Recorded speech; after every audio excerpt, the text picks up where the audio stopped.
thank you very much for joining us this afternoon. Aside from our guest here at the Milken Institute Global Conference, this is being live streamed, and we welcome all of those folks as well to this session. We have a very interesting set of panelists here, and this is the annual session that we have concerning our work in Israel that is at the Milken Innovation Center at the Jerusalem Institute.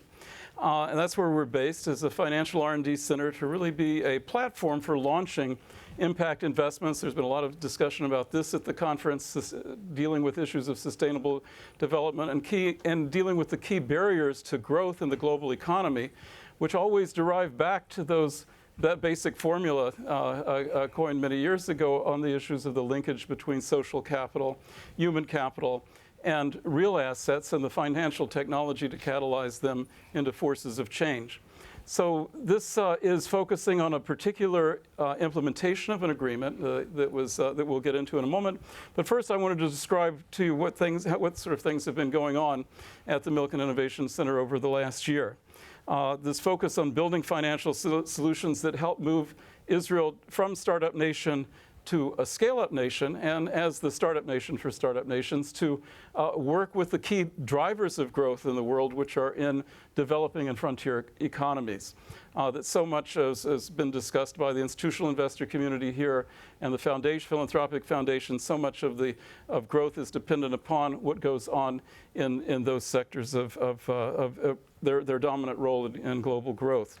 We do it, and how we do that is through our fellows, and we have our fellows here with us today from Israel, and we have a number of global fellows. We just started a program between bringing folks from California, or people that are from California universities, from Berkeley and from San Diego, that are deployed on projects in water, food, health, and energy, and social investment, and the financial innovation labs that we do. We had a very busy year covering 2 cohorts of Israeli fellows and a cohort of visiting fellows from California, who were actually also from India, Mexico, China, and California, of course. And launching our alumni program. We have over 150 graduates of the program right now. We did labs on biomedical innovation with the Office of the Chief Scientist, now the Israel Innovation Authority. And on water, which we'll get into in depth here, and a couple of other workshops on interesting areas such as cyber heritage and cyber archaeology, and on preservation of cultural heritage, on sustainable water, and on green buildings, working with colleagues in Africa, and teaching a course on the innovative finance that's emerged out of the laboratories we do from Hebrew University, but now taught through the Blum Center for Developing Economies and the Master's Development Practice Program in Berkeley, and at the Rady School down in San Diego. So those are the labs that we've done, and a few of the milestones with our fellows that I mentioned, and this issue of the California-Israel partnership to look at these challenges that have been challenges in Israel, a place that's been defined by scarcity in each of those key elements that are so critical to growth. And then plowing that into the applications of technology and trying to replicate what was done in information technology and telecommunications technology in the areas of global challenges. The Israeli economy has been slowing down this year, but still growing at a fairly healthy clip relative to other OECD countries. Current account balances held relatively. Budget deficit is something the United States would aspire to at this point in terms of fiscal balances, and a very important growth and a strategy that is tied to these sectors of these verticals of the Memorandum of Understanding, that through applying technologies we just saw in health, and Michael's point based it out of the research. Thousands of regressions run on this one of how much of global growth over the last 200 years is tied to health, but then how health is interactive with food, obviously, and sustenance, with water. 52% of the hospitals in the world are filled with water, people that suffer from water-based diseases, water quality, all of those sorts of issues. So applying the knowledge-based exports upon which the Israeli economy and the global economy depend, how they'll be launched. This just shows where we've been in R&D expenditures. I won't go through these, but these will be up for you guys to study further and link. We still have challenges in the ease of doing business we're trying to address. And then problems of inequality. We had some great panels here at the Global Conference on discussing the issues of demand, aggregate demand management, and how it relates to global growth. Going to move right into just talking about what happened in this Memorandum of Understanding. It was signed in Mountain View in March of 2014 by the Prime Minister and Governor Brown. Governor Brown spoke about it at 7 o'clock this morning in terms of that as a key factor there, and the idea of trying to, as I'd mentioned in some other discussions we had, the two directives we had at the signing with the Prime Minister was people were getting around for a photo op, and he said, well, this is not a photo opportunity, everybody's got to get to work. And then a few months later, here at the Global Conference, Governor Brown came over to the speaker's room to the panel that we had discussing it and said, well, this is not just going to be another press release, this has to really be something. So to do that, we've met throughout the UC system and with colleagues in Israel and the Prime Minister's National Economic Council. We've deployed these fellows doing these financial innovation labs to come up with the how, answer the how question of how we're going to deploy this technology more rapidly and get it into the field, and then identifying pilot projects. So we just had a discussion with the LA City Council, which has an LA Israel task force for its implementation.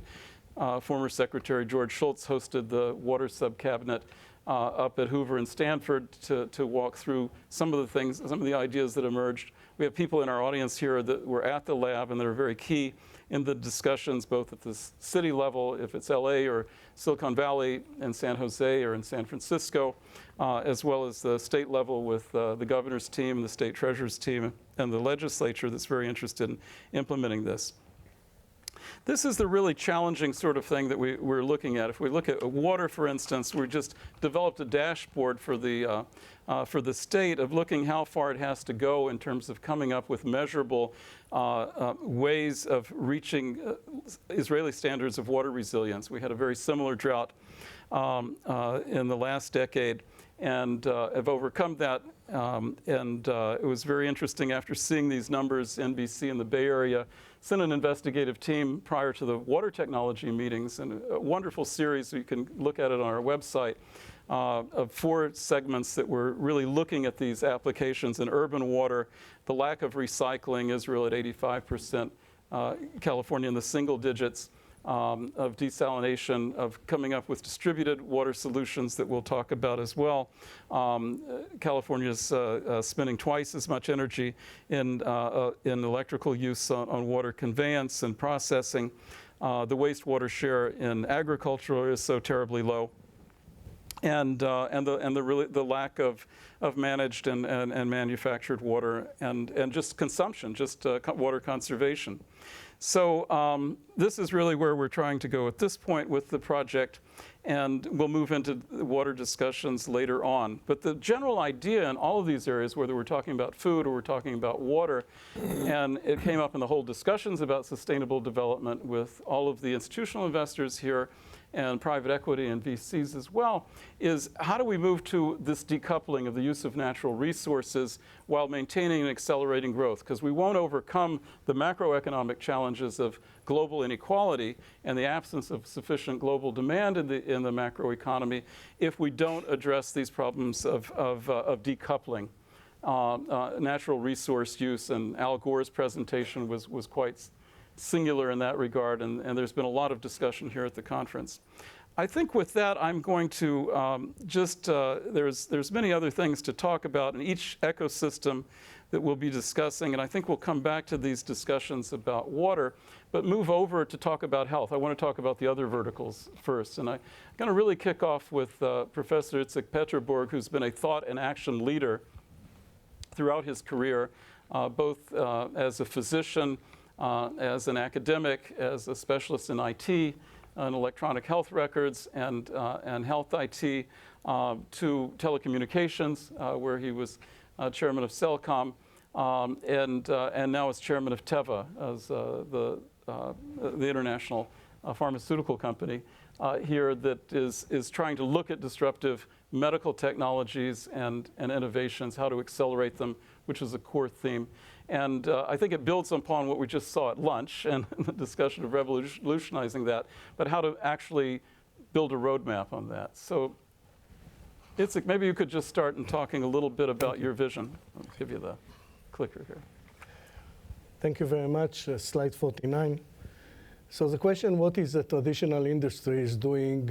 I was like 6 weeks ago speaking to 1,000 people in the Silicon Valley, and now speaking with the California Israel Innovation Initiative.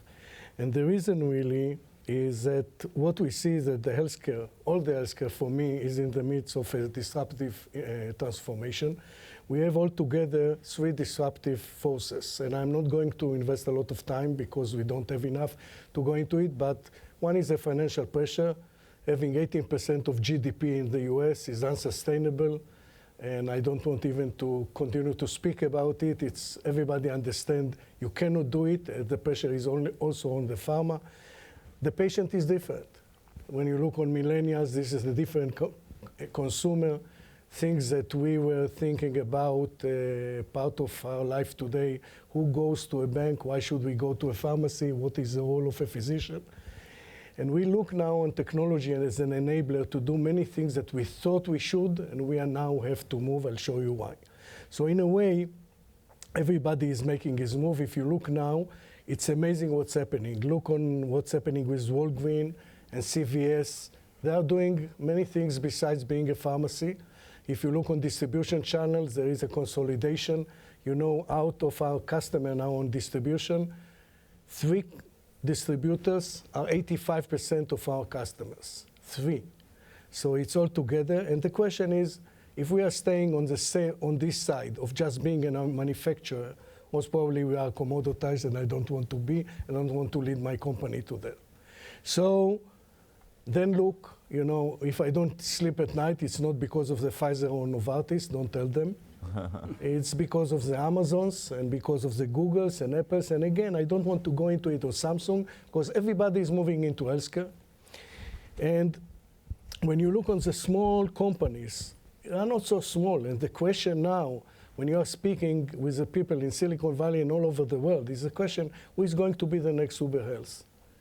And for sure, somebody will move, because the question, if I'm a Uber and I don't have even one taxi, why can't I do pharma without having even one factory?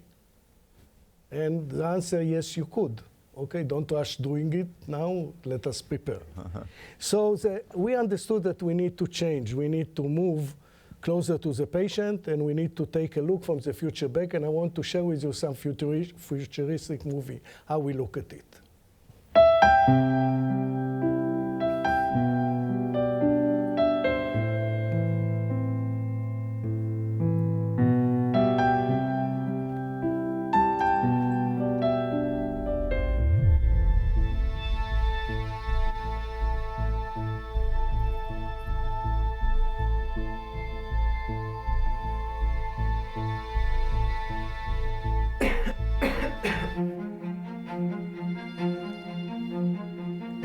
This is an asthma attack.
So you laughed when we showed the 3D printer.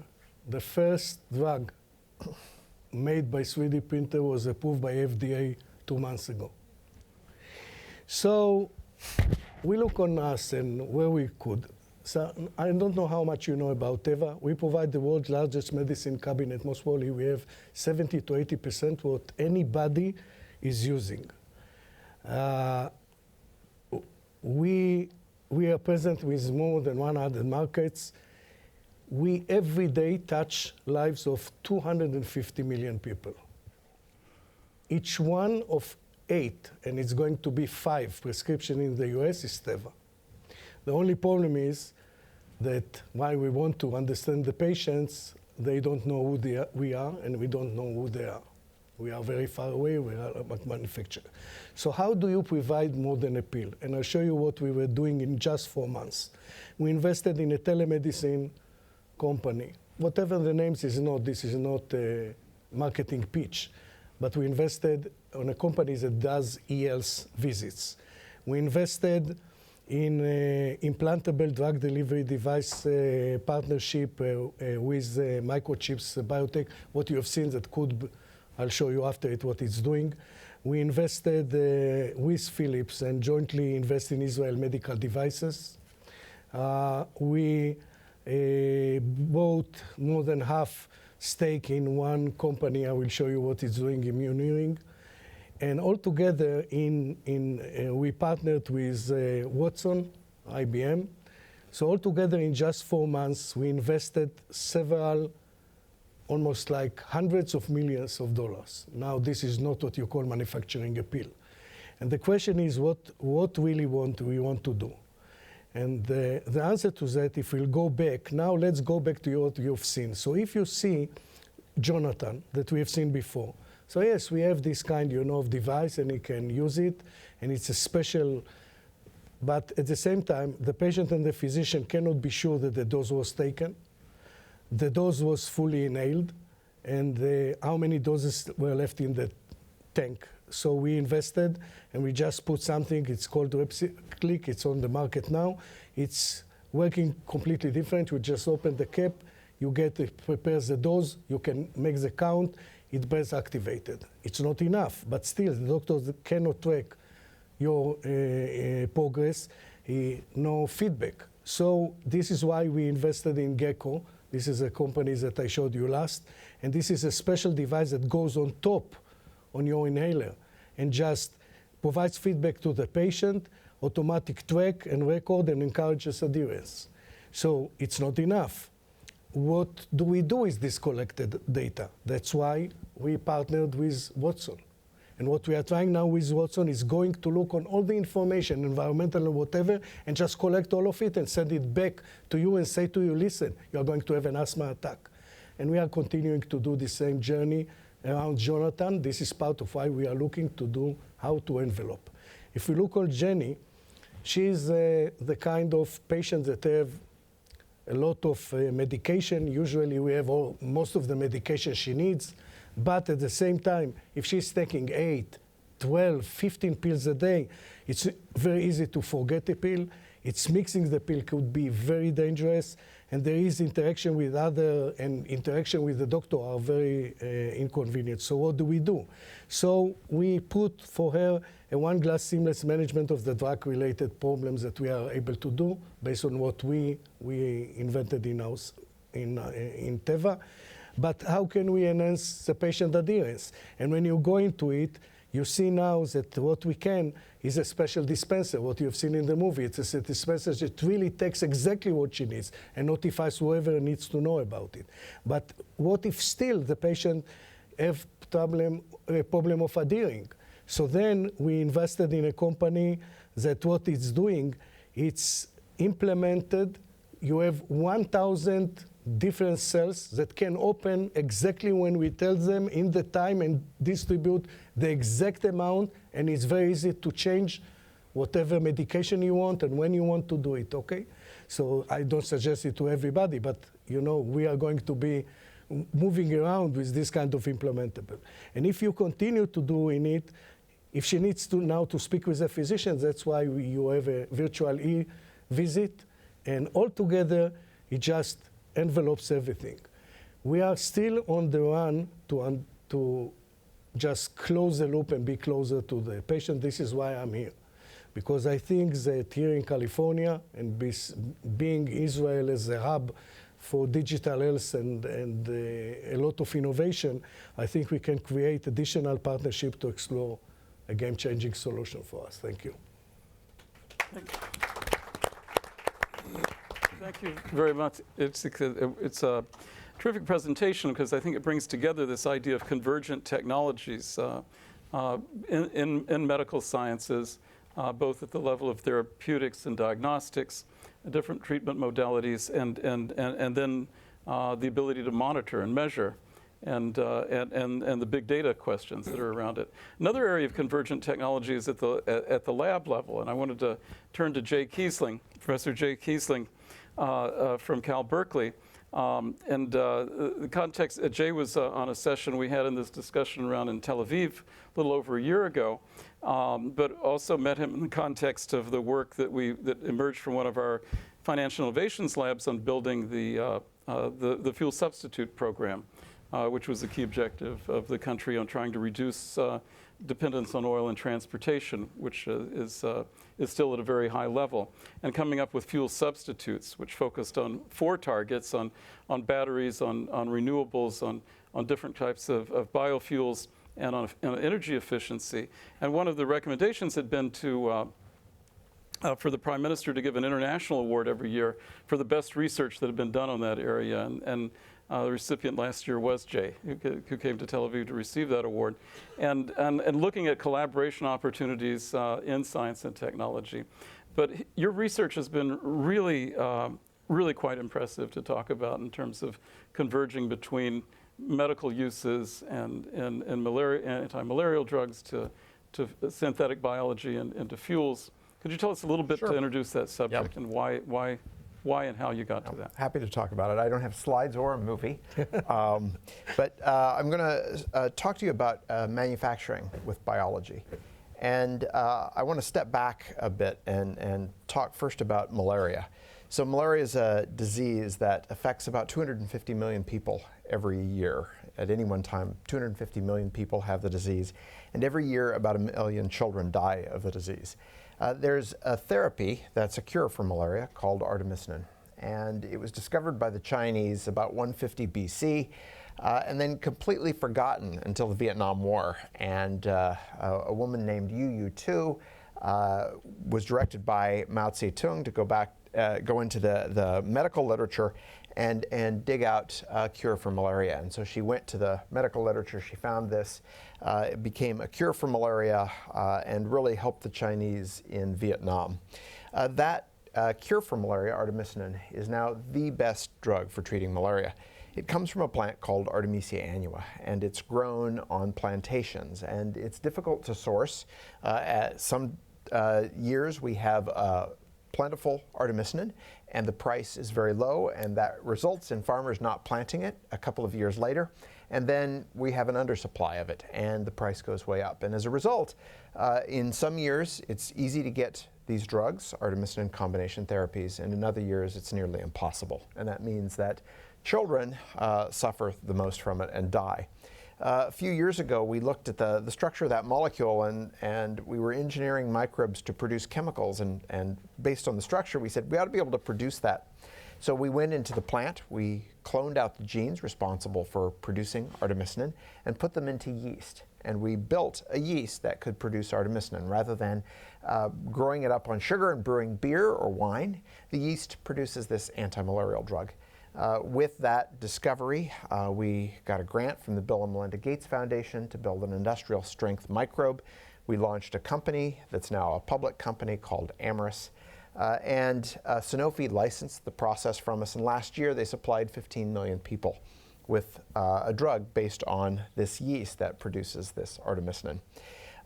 Now, both Sanofi and Amyris don't make a profit from this drug, and that might be fine for a large company like Sanofi that has many other drugs in the pipeline, but for a company, a small company, a biotech company like Amyris, that's really not a great model to not make a profit off of your first product.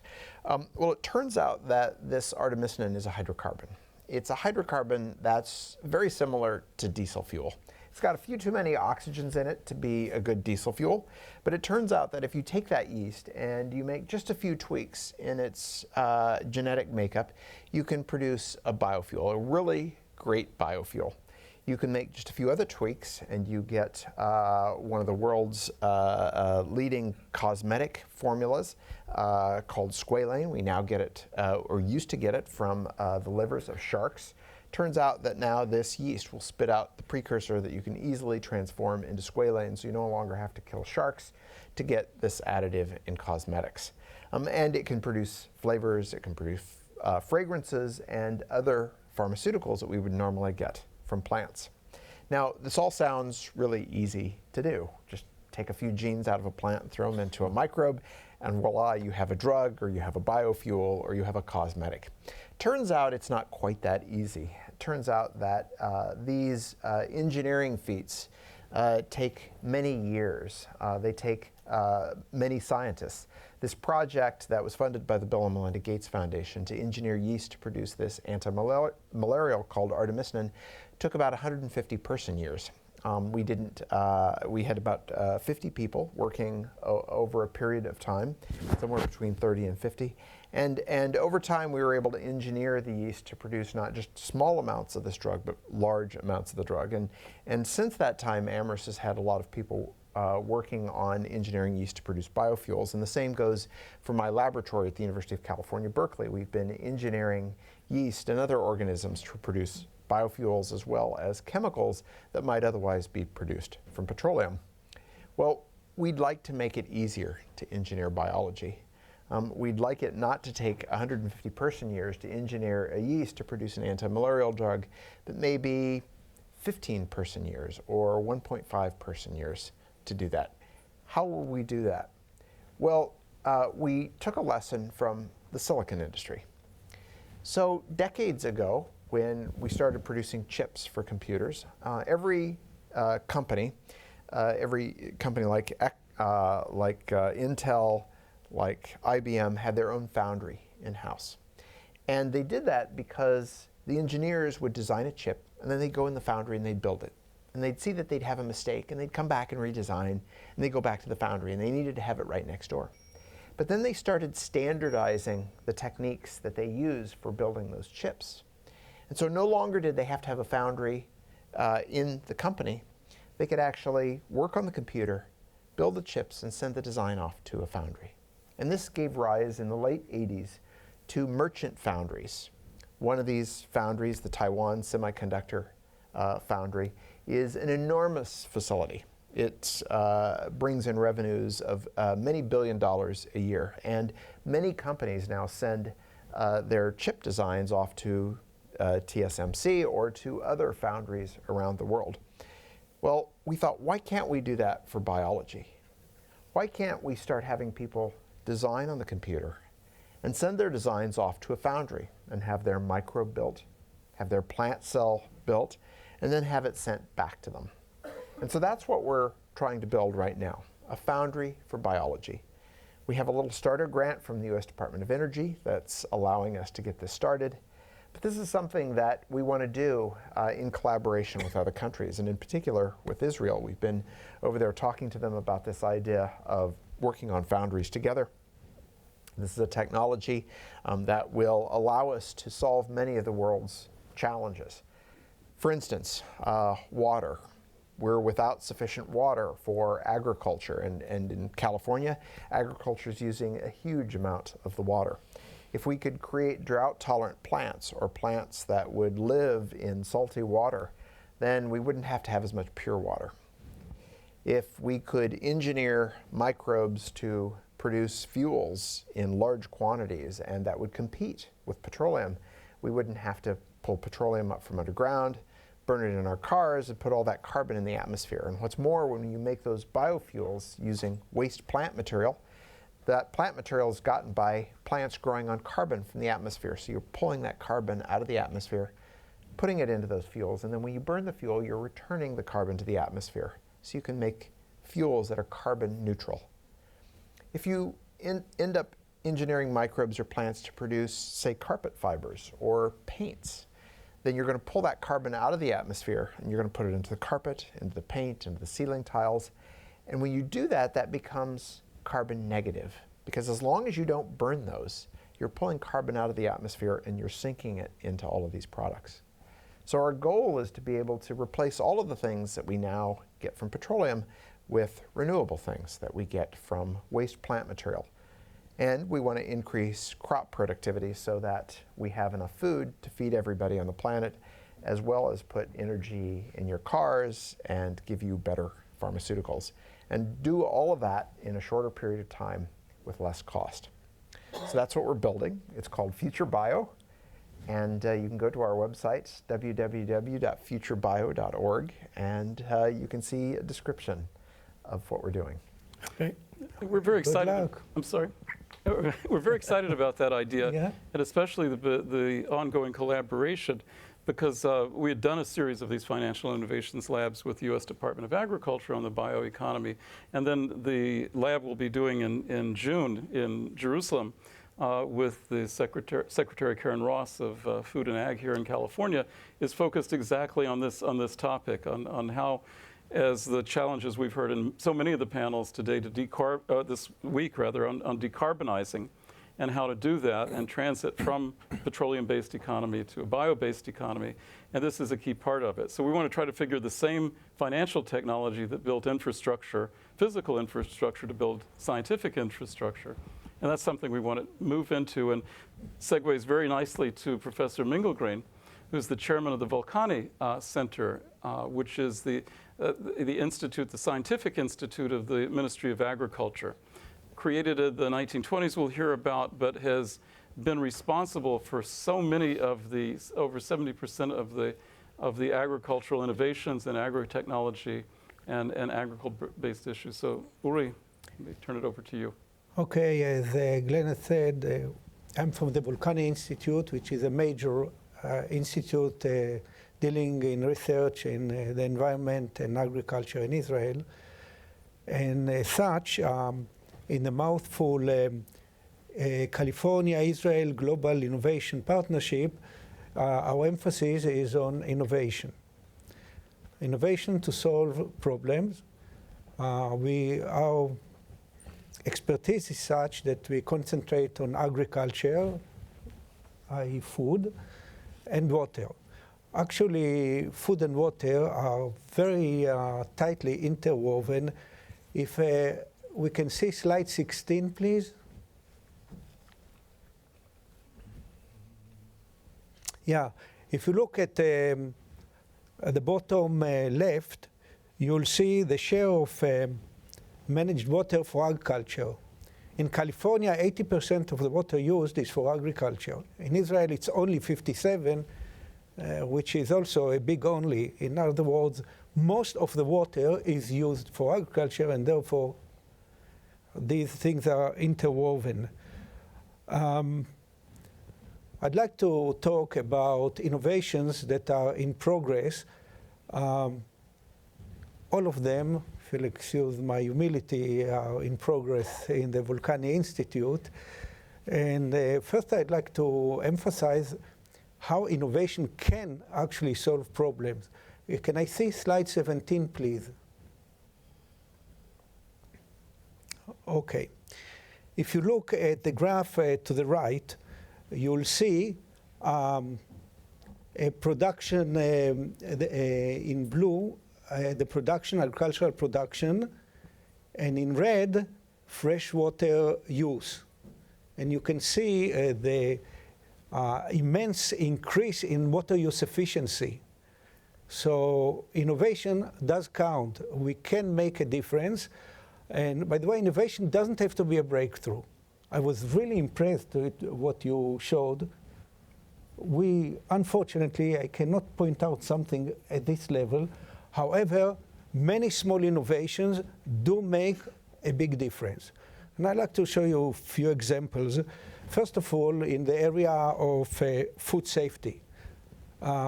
You I don't know if you have noticed, but the thing that is most dangerous to your health is food and water. By the way, that's why in the Middle Ages people drank beer and wine, because they knew when you drink water, it's not good for you. So food safety is a major issue. One problem with food nowadays, not in the Middle Ages, is that it's full of chemicals, pesticides, traces of pesticides, for example. Therefore, to increase food safety, you need, for example, to reduce the amount of pesticides used in agriculture. So in Vulcani, we became leaders in the use of pheromones to fight insects. Pheromones are sex hormones, for those who might not know.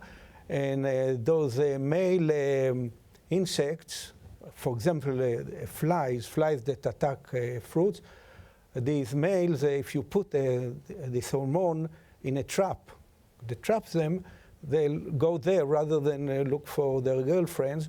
And this is one way to reduce, actually to eliminate the negative effects, the damage to the crop from flies, from different flies.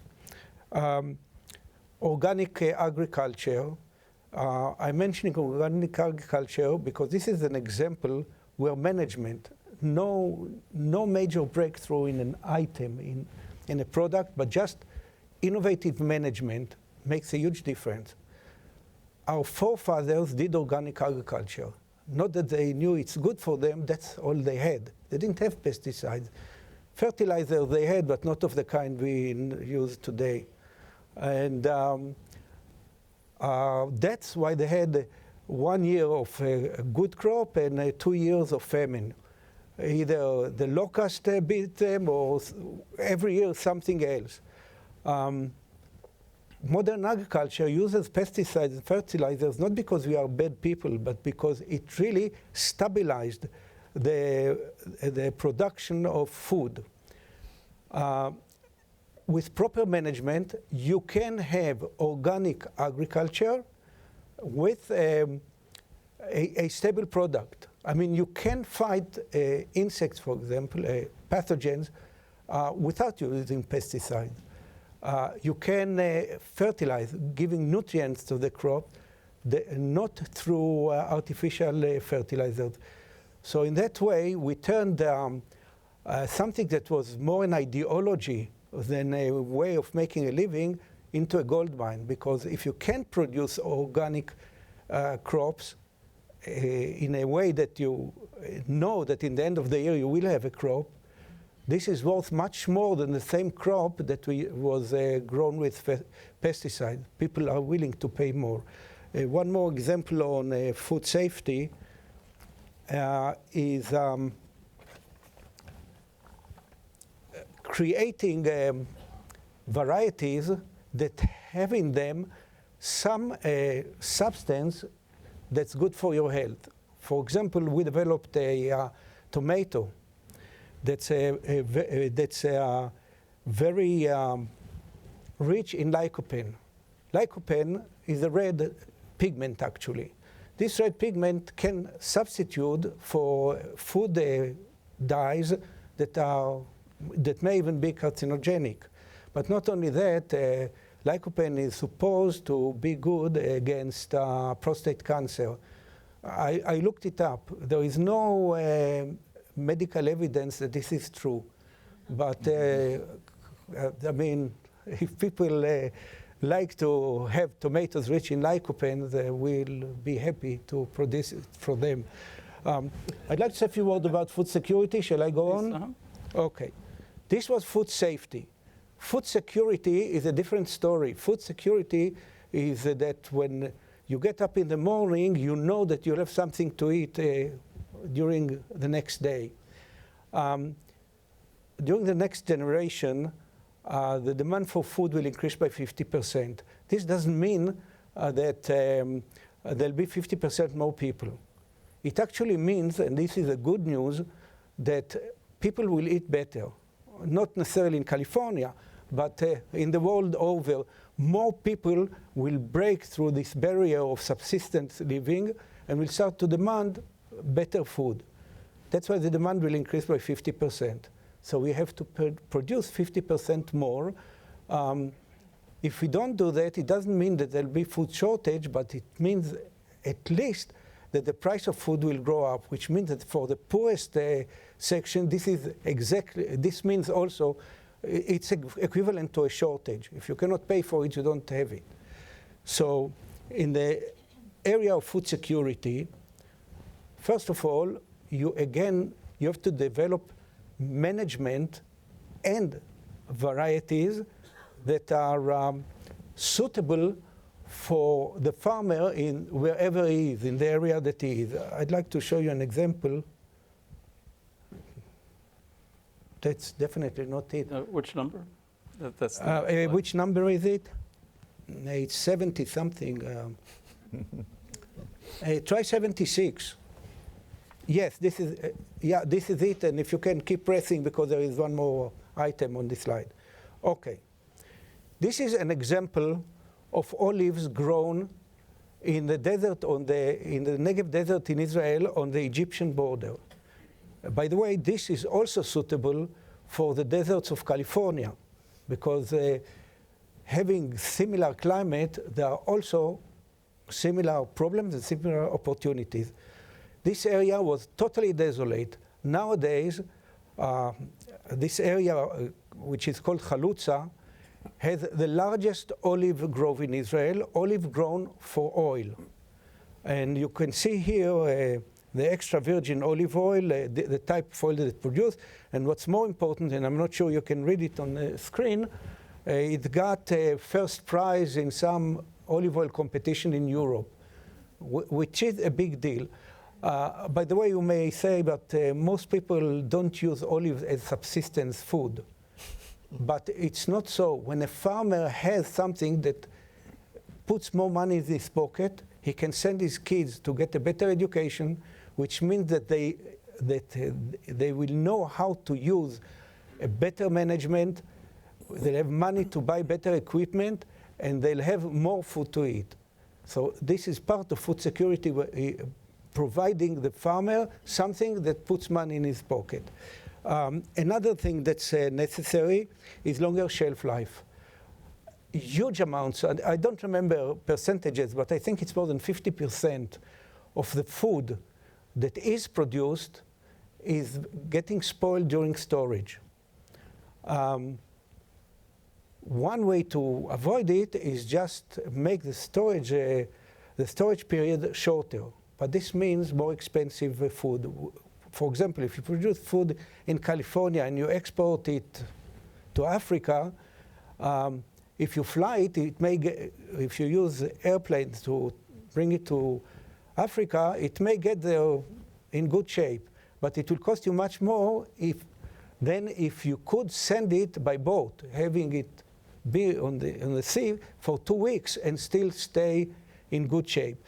Therefore, extending shelf life is extremely important, and we do it. For example, with a very simple procedure of warm washing produce. When you wash produce out of the field with warm water, maybe with a detergent, you actually remove the pathogens that are on the fruit, on the outside of the fruit. And by this simple procedure, you can extend shelf life many times over. And this is something that was already adopted. Another thing is a system of plant protection. You must have a system of plant protection to protect farmers from starvation. Plant protection is not selling them only pesticides, but having a system of experts that can help them when something new, some new pathogen arrives. In Israel, it happens more than once, and the crops such as pears, avocado, tomatoes, all our major crops in Israel were saved by the fact that when it happened, somebody picked a phone to the expert at the Volcani Institute, and within a very short time, they came with a solution to this problem. And the last thing that I want to say, which is obvious, is plant breeding. Breeding to suit the product to the farmer, to the area. For example, in Israel, there is a region called Arava. Those who know, but those who don't, this is also a totally dry area. Like 100 millimeter of rain there is a major rainy year. Totally dry. And a melon variety called Gallia was developed that Europe loved. And actually this melon was grown in the Arava for 20 years and kept the Arava in business. In other words, the farmers of the Arava could stay there because they could produce the Gallia. I think I finished with the food. I think we should, this was very helpful. And I think so much of the idea in terms of plant and seed technologies, some of the companies that we've seen have come through. We've had technologies that deal with horticultural developments out of the Vulcani Institute were presented here a couple of years ago. Because as an economic development target, it was what are the patents and what are the discoveries out of the Institute that can be commercialized, and types of horticulture and plant designs that actually clean water without energy. So constructed wetlands have been, and we've got some being constructed as a result of Dr. Yedidia's visit here just recently. So there's many other examples. 81% of Israel no longer exports tomatoes, but it exports tomato seeds. 81% of the tomatoes in Europe that are grown in Europe are from hothouse seeds, and resistant ones, and they can be used with saline water and the like. But let's move on and talk about water a little bit more with the great breakthrough in precision irrigation that Netafim, those of you that heard Seth Siegel in this room yesterday, and or Red Startup Nation know about the work. And Nati, maybe you could just review a little bit. Yeah, but I need the remote control. And yes. Can you please go to slide number 36?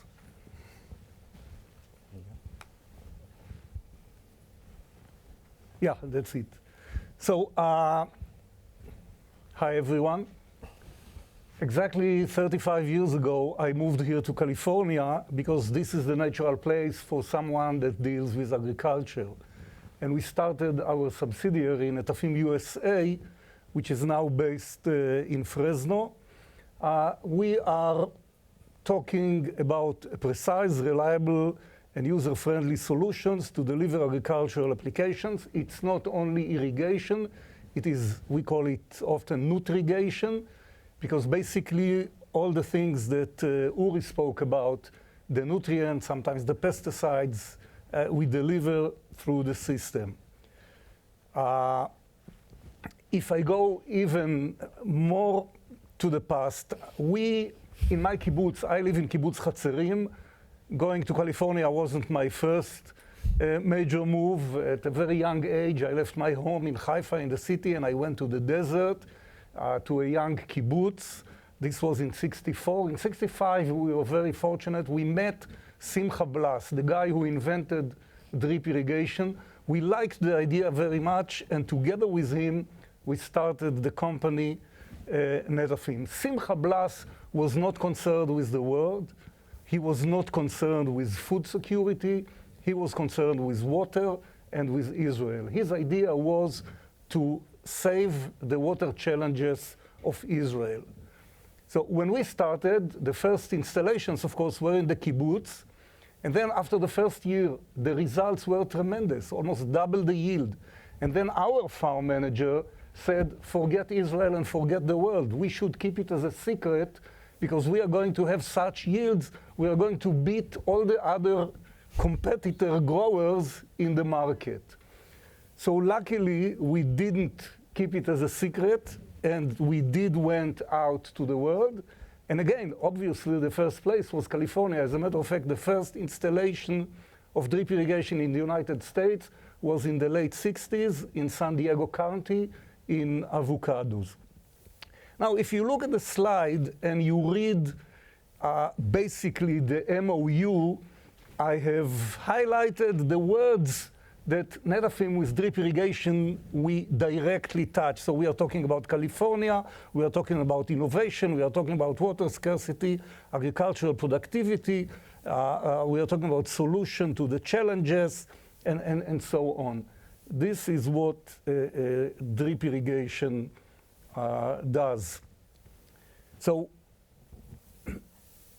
by the way, in the last days in the conference, we heard many times, and here again, gender issues, food security, climate change, climate smart agriculture, political stability, and so on. In one way or another, drip irrigation really touches all those. When we work with smallholder farmers in Africa, and we train them and teach them and share our know-how, well, more than 50% of them are women farmers. So you are empowering women, something that several years ago I wouldn't say that drip irrigation has anything to do with. So the challenges of California is to save more water. And agriculture, is, as it was mentioned here, is the largest consumer of water in California. And we are doing very well in the regular crops of California, almonds, nuts, wine grapes, and so on. As a matter of fact, all over the world, again, most of the water goes to agriculture. Close to 80% of the irrigation in the world is flood irrigation today. Only 5% globally is drip irrigation. Globally, most of the farmers use flood irrigation. Israel, 75% is drip irrigation, 25% is sprinklers. There isn't 1 acre which is flood irrigated in Israel. California is second to Israel in drip irrigation, and close to 40%, 38% of the irrigation in California is drip irrigation in those traditional crops, almonds, nuts, wine grapes, processed tomatoes, and so on. But drip hasn't been accepted in commodity crops like alfalfa, corn, rice, and they are the largest consumers of water. And with the situation in California now, this is basically our challenge. Now, this is technology. I'm talking about drip irrigation. I imagine that some of you never saw drip irrigation. So look at the picture at the top. When we say irrigate the plant and not the soil, this is what you see in the field. And again, we call it nutrigation. This is a cornfield, a very basic system. The first crop that we see as a challenge in California is alfalfa. It's the largest consumer of water in California in agriculture. And we have good practices. We have this grower in Merced, which is using drip irrigation, subsurface drip irrigation for his alfalfa crop with excellent results. So it works, and we just should increase the use of it. Potential crop number 2 is application of dairy manure. Again, I don't know, is it politically correct to say how I call it the BS project? Because basically we are taking cow manure, which is contaminating groundwater and so on. We are treating it, and we are using it to irrigate the corn, which is used as feed for the cows. And again, this is working in California, and it has a great potential.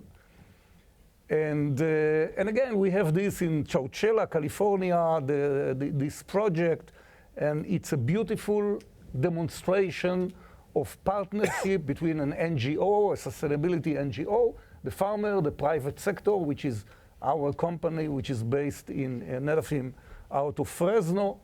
And this is another potential for saving a lot of water in California. And the last one is rice.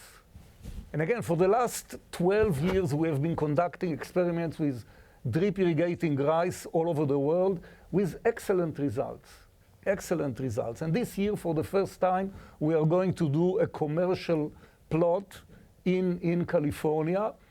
And again, just to give you another figure, if we all love to travel to the east and we see those rice paddies and we take pictures, just think about flooding those rice paddies using fertilizers. It emits a lot of methane gas. It is terrible for climate change, for a lot of greenhouse gas emission.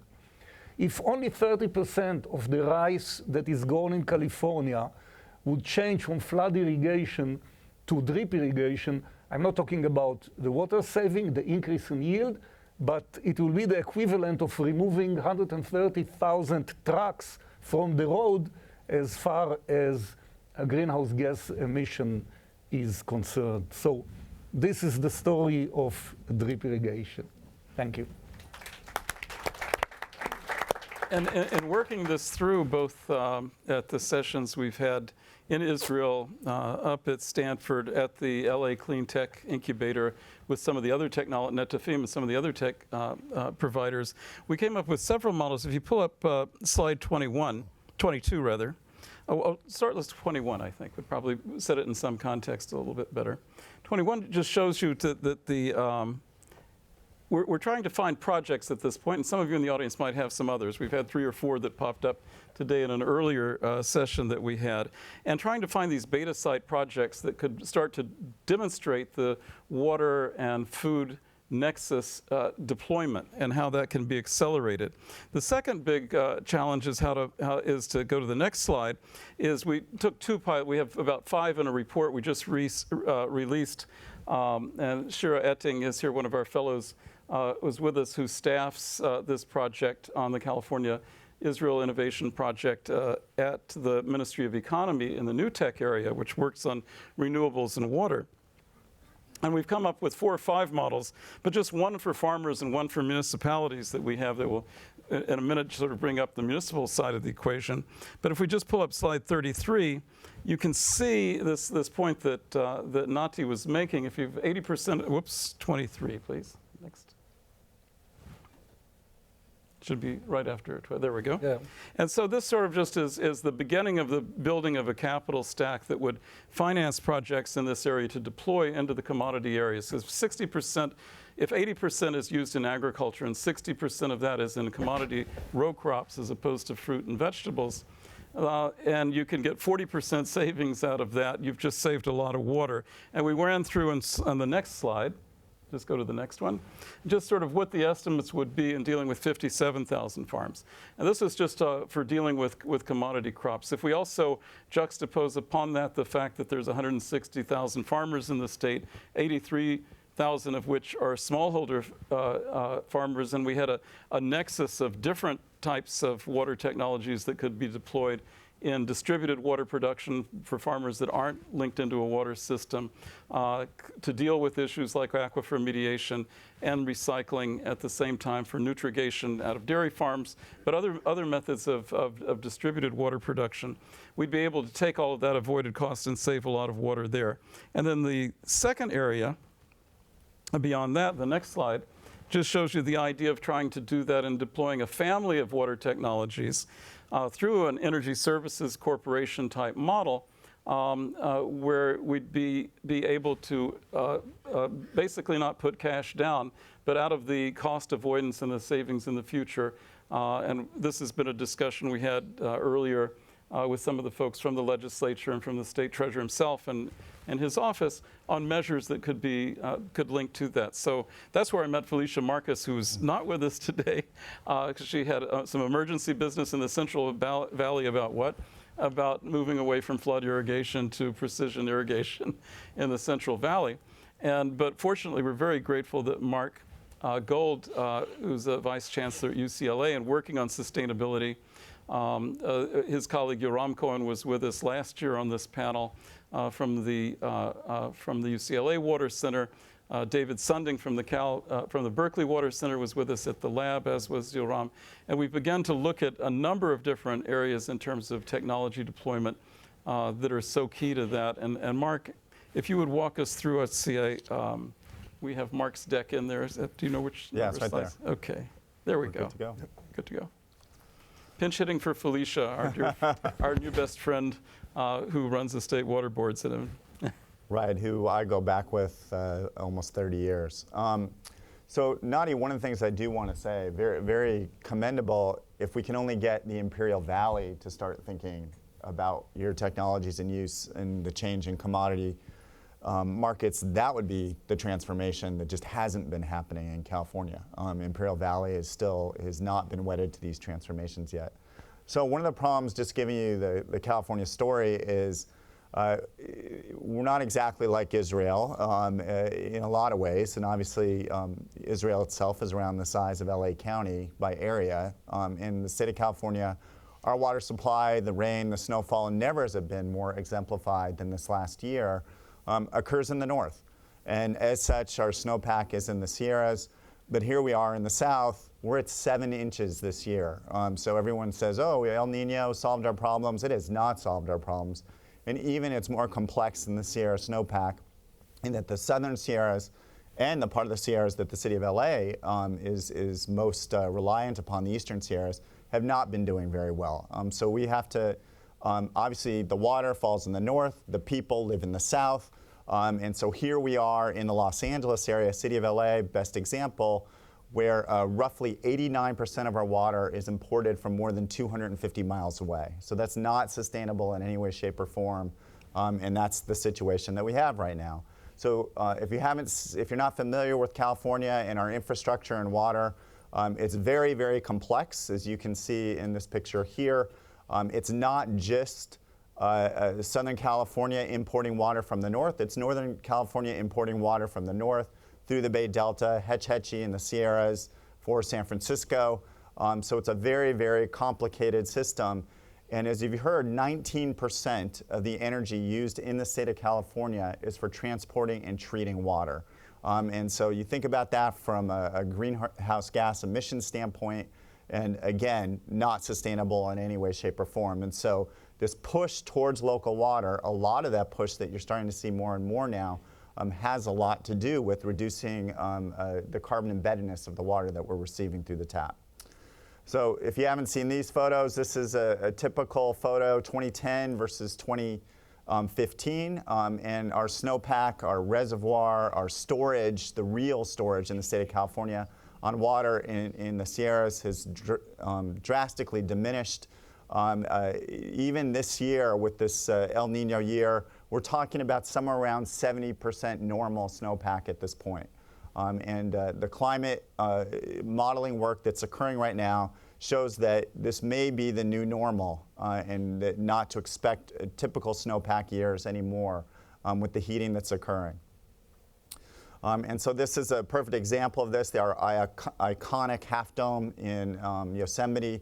And you're not seeing in the last few years worst drought in the last century that we've seen here in the state of California. We're not seeing waterfalls flow, our iconic waterfalls, and here you see Half Dome without snow. So channeling my inner Felicia Marcus here, is that one of the things that they put together at the State Water Resources Control Board, which is the state regulatory agency for water quality, as well as they deal with the water supply issues in the state of California.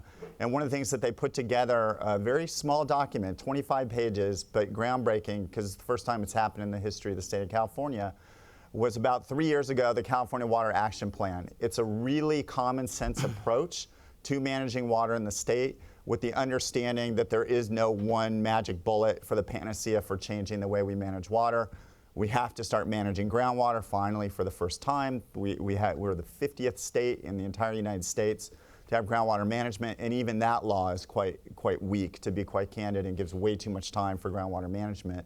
But there's stormwater capture, there's water rights issues, enhancing our recycled water. So these are all things that are very, very important. Multi-benefit water management, really treating all water rather than individual silos together as one water, is really the big focus on this Water Action Plan. And it's been quite the guidance document in guiding really more change in the regulatory arena in the state of California in the last 2 years than in the previous 30 years combined on water supply management.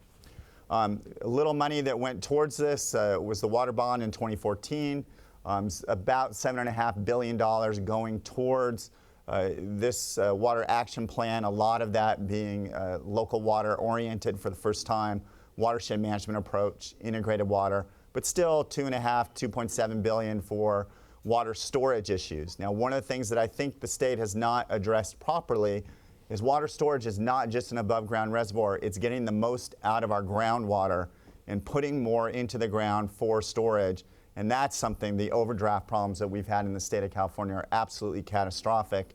We're seeing within the San Joaquin Valley, but even then when we have more water, we're not looking at how do we get more, some of that surplus water back into the ground as much as possible. So that's a big change that needs to occur within the state.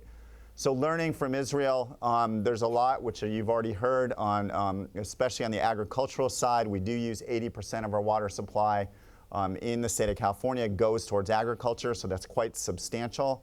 And we've heard about the flood irrigation issues, growing inappropriate crops in some areas might become appropriate with some of these water efficiency measures like drip irrigation. And again, primary candidate, I think, is the Imperial Valley, not just the San Joaquin Valley, where there's been such a tremendous emphasis in that regard. Looking at various different reuse options is critical. And obviously, Israel has been a leader on that for a very, very long time on water recycling. And that's been very important. Technological innovation, Israel's been a leader on that. And data. One of the things I point out is that right now in our water use, if you can imagine if we really had real-time monitoring of our data, just with water meters, how much that would change everything, both at the agricultural level as well as the residential level. But to let you know how the political pushback on that, when there was a bill on this that became law a few years ago, it gave the city of Sacramento about 20 years to comply with that requirement. And this is something that needs to happen yesterday with really every single new building having to have water metering. We, in this local region in Southern California, roughly 50% of our local waters in urban areas is being used for outdoor irrigation. If we had dual metering as an example, that would change things dramatically. And clearly that's not a good use of water. You don't want to use 50% of your supply on outdoor irrigation. So the MOU you've already heard about, and to that end, I mean, it's great to see this conference here with Milken, but there's been multiple conferences with Israeli water professionals coming out here and sharing some of the successes they've had in Israel with the research community here within the state of California. We at UCLA are hosting an urban sustainability conference in the next few weeks where water will be a big focus of that. With the Jerusalem Institute. With the Jerusalem Institute. Thank you very much for that co-host. So one of the things I want to talk about that's a little bit interesting that also fits into this is a project that UCLA has been working on called the Sustainable LA Grand Challenge. Clearly, water supply issues are a huge issue. Climate change is a huge issue. We've had researchers, Alex Hall in particular, who's done downscale climate models that demonstrated that LA is going to rise 4 to 5 degrees by 2050 on average. The number of days over 95 degrees, extreme heat days, will increase in some parts of the LA County area by a factor of 3 to 5. Snowpack on our local mountains of San Gabriel will be reduced in half. Wildfire risk goes up as well. So these are very big deals. We, as a university, our chancellor, Gene Block, announced this Sustainable LA Grand Challenge back in 2013. And really, what's important about this is how do you make LA County as an example globally on urban sustainability, where by 2050, 2/3 of the world's population is going to be living in cities. So clearly our big challenge is how do we make urban life much more sustainable than we have in the past? And so the focus is in our own backyard here in LA as an example, learning from urban sustainability success stories around the world and applying them in the LA area is something that we're very, very excited about doing. The goals, very ambitious, all grand challenges are. How do you get to 100% local water? How do you get to 100% renewable energy? And do it in a way that you're protecting our ecosystems as well as human health and well-being. Because remember, if you use 100% of the water, your rivers and streams and wetlands aren't going to be doing very well as well. So you have to make sure that you're balancing ecological protection as well as human needs, and that's a big part of what we're doing. If you're not familiar with some of the stuff that's happened in Southern California lately, the Metropolitan Water District There's 19 million people in that water district in Southern California. They've invested nearly $500 million in removing turf within the region and replacing it ideally with native plants, unfortunately also with things like decomposed granite as well as artificial turf.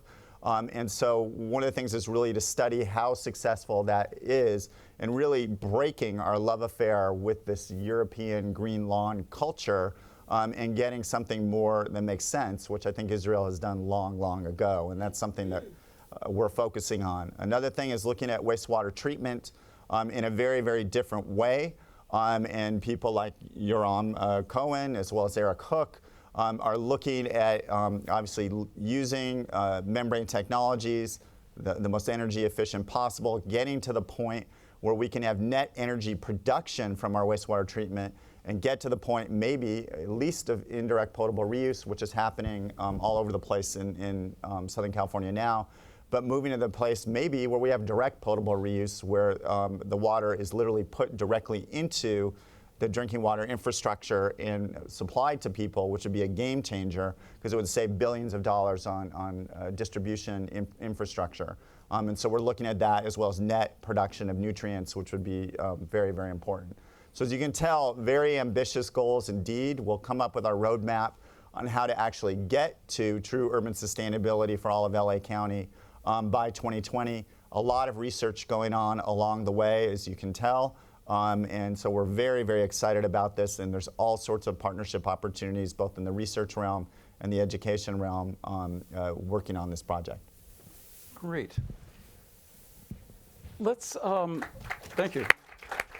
I think we've seen, we've thrown a lot of information at you here very quickly, covering a lot of these convergent technologies between IT, the development of a bioeconomy, and biofoundries and plant science, in precision irrigation. Even one of the aspects of it that's so interesting out of Volcani and the agricultural faculty at Hebrew University is just looking at sensors, the deployment of those on plants, and having the plants tell you when to water in the life cycle of the plant and reducing water consumption. That direction, there's a lot of different plethora of technologies and a portfolio of technologies that have to be managed in deployment, which is the purpose of bundling them into some types of financial facilities to finance their transfer. But let me just open it up for questions at this point that people might have, and we can dive into and have a discussion in amongst the panelists. Let's take about 3 questions, and then we'll do another round. Yes. Thank you. My question is... Could you just identify yourself? My name is Clive Kabatsnik, and I'm with American Friends of the Hebrew University in Jerusalem. My question is, it seems to me that the technology is there, but the last mile problem here is changing the behavior of people. In other words, the issue that you talk about of lawns here, the issue I'm involved in medical technology, and changing people's behavior to use these sensors to take advantage of all these technologies, that seems to be the missing link here, where I'd be interested to hear, for example, this, the results of how have you managed to change people's behavior in regard to their landscaping, which seems to be just a simple no-brainer, but people seem to be so resistant. You mentioned the Imperial Valley in California. What is the barrier there? Is it political? Is it behavioral? Unfortunately, it's a little bit of both. To give you the example on lawns, there's been voluntary programs out there without much in the way of economic incentives, maybe $1 per square foot each, that were largely ineffective. It wasn't until you started seeing $2 a square foot, all the way up to $3.50 per square foot, that you saw this mass run on those resources, and people changed out their lawns and put in something different. So the combination of having an economic incentive plus education, plus please do not underestimate that our state water board, for the very first time any state in the entire United States has done this, had mandatory water conservation for urban areas and actually fines for cities that didn't meet their targets. All of those together are how you have behavioral change. It's not any one component of it. An education campaign alone is not going to be effective. You have to have an economic driver as well. And one of the things that we're also seeing is inclined block rate structures that are more conservation based. So the water wasters are paying a lot more. And that financial signal also goes a long way towards changing behavior. So it's a little bit of everything, but there better be a financial incentive involved. Well, part of it is also in sensing the leaks and monitoring that data. You had this huge explosion at UCLA for how many millions of gallons? That's not monitoring your water systems. Over 10 million gallons in Poly Pavilion, yeah. Right. So you get that type of thing. But on a smaller level in a household, I mean, in Jerusalem, where I live most of the year, if you have a leak anywhere in your house or you have left the faucet on just a little bit, there's a little valve that picks up that, reads it. If it's below the meter's detection on it, it'll punch it back to the meter. The meter reads it. You get an SMS text message from the Jerusalem municipality that you've got a leak, you know, and they'll send somebody out, or you'll better get somebody out, because the next day you start paying more. Right, and price discovery does help. Right, but locally, as you know, 99.9% of the people who live and work here, they get a water bill every 2 months. So they're not getting that price signal whatsoever. You got to get in real time. Right. And that's the big change that really needs to occur quickly. And as you mentioned, education and consciousness. If people see a leak, it's reported, but usually it's already been recorded back at the. I'd like to respond to this behavioral thing. Anybody who visited Israel knows that we are not the most disciplined nation in the world. but for example, an educational campaign brought us to the point that nobody picks wildflowers. I mean, it's considered almost a capital crime. I believe that it can be done, that education helps. At Vulcani, for example, we started a competition for high school students called Net Vision, in which students create all kinds of innovations, and we give prizes to those that do the best work in the area of water saving. I think you can change the behavior of people if you do it right.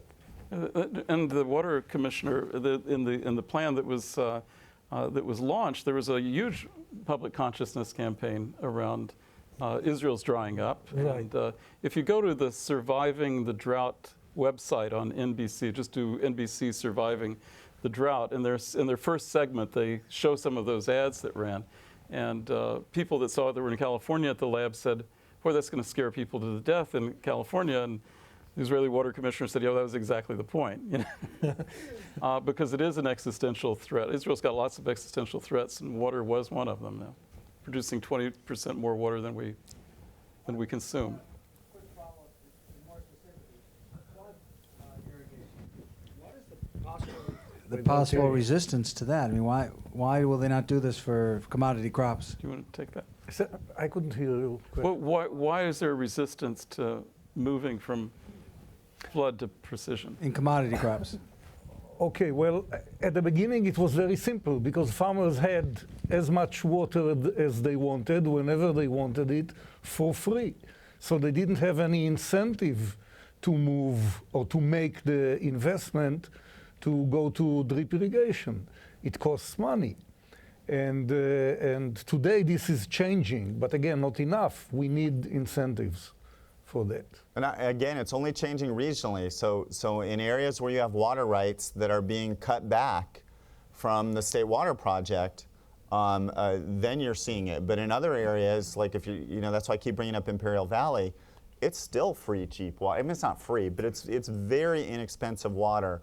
And they get, 3 million acre feet a year to use. And so, their choices, there's not much of an incentive for them to save near the same as the San Joaquin Valley.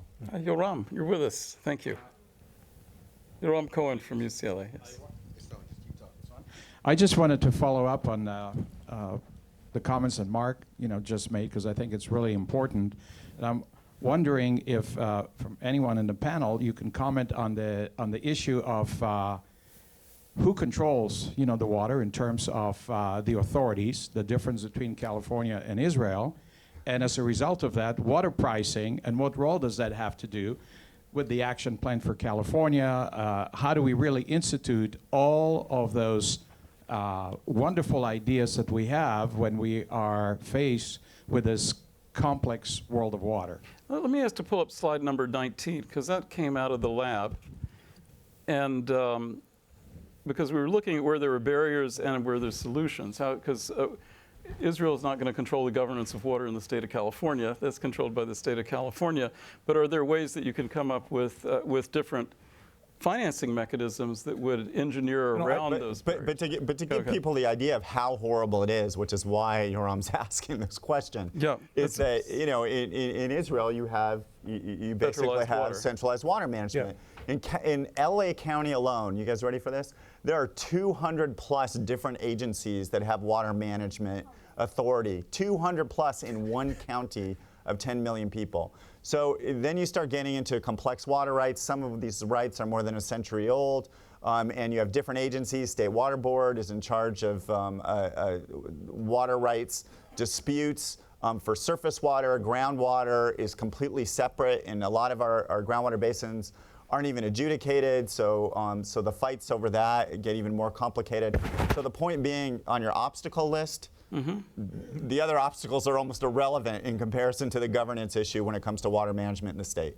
And I can perhaps add to what's happening in Israel. I'm not an expert on what's happening in California. Number one, as mentioned, we have one authority. Israel Water Authority is handling water. We have set of regulations. We have pricing for water.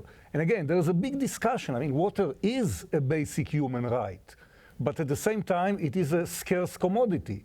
So in Israel, you pay for water and you pay different price for agriculture, for industry. There is a certain quota for each household for your own use.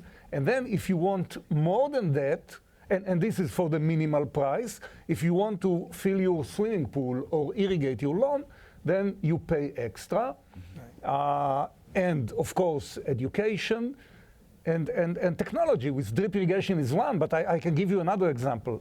Several years ago, there were students that were mobilized and visited each household in Israel, installing on each faucet something that we call it chaschamim, translating to English, smart savers. Those are water flow restriction that were installed in each faucet in Israel for free. So you combine all this, and you have the solution to the water issues. Yes. Yeah, quick question for Jay. Quite fascinating what you're doing, replacing fossil fuel petroleum products from plants, and all the biofuels you discussed. What's the sort of timeline of commercializing all of that? When will we have an end to plastics from petroleum, and when will we have fossil fuels as a serious alternate to solar and wind, which seem to be the main renewable drivers at the moment? Great question. So you can actually buy carpet now that's got a small component of renewable in it. DuPont makes a fiber. They engineer E. coli, the common gut bacterium, to produce a precursor to this carpet fiber, and you can buy a Mohawk carpet that's partially renewable now. That whole process took them about 15 years to get it right, to commercialize.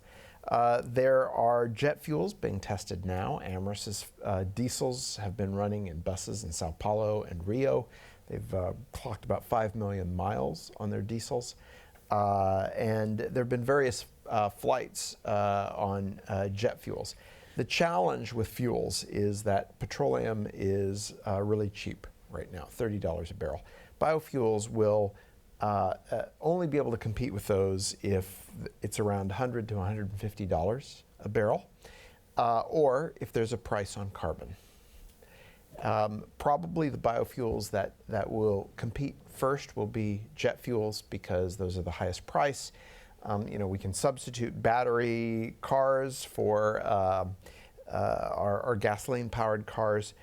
There are trucks now that are running on compressed or liquefied natural gas, but we're not going to be able to substitute jet fuels with anything but really high energy density fuels, and we can get that with biofuels. So, but we still need either a price of petroleum that's high or a price on carbon. Unfortunately, California has some of that with the carbon caps. Yes, please.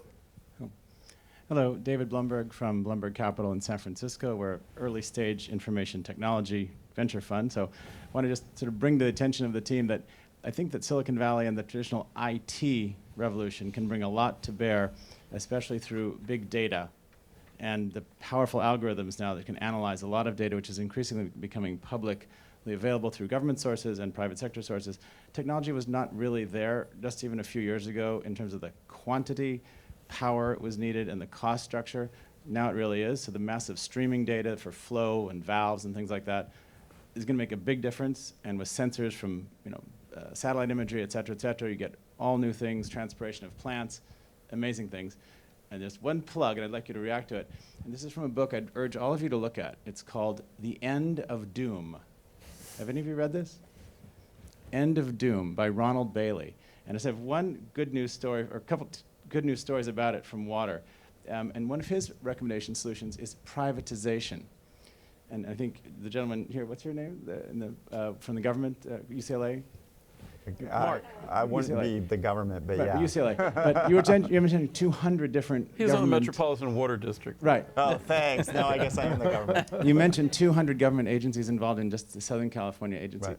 And one of the interesting things about the private sector is that the private sector can cut through a lot of these things if you give them the right pricing incentives. And just one example from Guinea, a small, poor, backward country in Africa compared to, say, LA. In 1989, 20% had access to potable water. They privatized the water system, got it out of the government hands into private sectors. 12 years later, 70% of the population had access to potable piped water. Pricing did increase from 15 cents per cubic meter to $1, but the subsidization on the urban well-to-do, 20%, was exchanged for 70% access by the population, where price was able to meet supply. So I just urge a little bit of thought on market conditions and market solutions so that scarcity does not have to equal shortage. Absolutely. The whole notion of this as being of the implementation of all these ideas is through public-private partnerships, through the engagement of a number of companies. At the LA Clean Tech Incubator, where we had a meeting back in January, there'll be 10 companies coming in from Israel working with partners here in California. If you pull up, let me just sort of run you really quickly through sort of how we move forward on some of this implementation with slide 30. If you pull up slide 30, please. On short-term business-to-business communications channels, that's going on into sales, and also government to business, policy development, and the identification of these projects. The next slide, 31, you see some of the array of companies that have been involved and working together on from water quality, also a really excellent company, MFC, which we were talking about today, which deals with distributed water, and also a model of going to water for service and ways of financial structures that will be able to accelerate it. And the 32 gives you sort of who's putting what we see as the things that would come together to create some type of trade finance protocol between California and the Ministry of Economy is ready to look at technology efficacy insurance and guarantees, potentially export trade guarantees that exist, and co-development of technology in new demonstrations, as you're suggesting in the start and follow-on stages, and then applications, and then using the California platform on carbon offsets, of when we have offset projects in California, having them traded in California. And again, this is a global innovation project. The idea is if you have Israel as a beta laboratory, be it at Volcani or at Hatzerim, and all the places that's been applied, but coming up with solutions and scaled here in California, they provide a launching pad for solutions of the world, and great interest out of Africa and Latin America on that. And then coming up with things like tax credits and subordinated debt programs out of green bonds. The state treasurer mentioned that extensively, and going through how we would structure green bonds around this to finance this transition. And then finally on 33, this is kind of where we are right now on the implementation stages, what we did and what we plan on doing here over the next month on looking at climate smart agriculture, linking together the water, energy, food nexus, and then moving on into energy as well, and then health as the other major things. Because these areas which have always been scarce in Israel, Israel's been able to be able to deal with that scarcity and overcome it are the same things that are going to limit growth in a period where we talked about food, where we're going from 7 billion to 10 billion, have to produce more food, as much food as it was produced in the next 50 years or 30 years and since the agricultural revolution. So the challenges are mighty and grand, but definitely there's every reason to be optimistic about it. And the session is over. Thank you very much for being with us.